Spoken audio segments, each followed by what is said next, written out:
ისე გამელოტების ძალიან მეშინოდა. და რა გავაკეთე ამისთვის?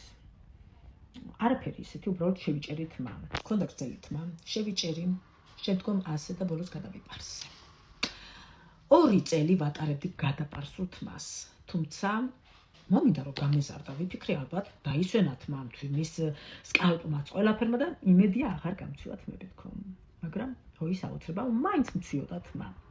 და ბოლოს აღმოვაჩინე პროდუქტი, რომელმაც მომიგვარა ეს პრობლემა და პროდუქტი არის აი ეს აუროდიას თმის ცვენის საწინააღმდეგო შამპუნი. შემდგომ აი ამ შამპუნს მივაყოლე ძალიან მაგარი ეთერზეთებზე დამზადებული აი ესეთი, რომელიც ყოველდღიურად შევიზილოთ და საბოლოოდ აი ეს პრეპარატები, რომელიც არის კაფსულებით მეგობრებო, ნახეთ, რომელიც შეიცავს 8 სცენარეულ ეთერზეთებს და ვიტამინებს, რომელიც ყოფავს თმის ძირებს, კალპს და ამოყავს თმები. ასე რომ მე დღეს ვარ ძალიან ბედნიერი, თმის ცვენა შეჩერებულია.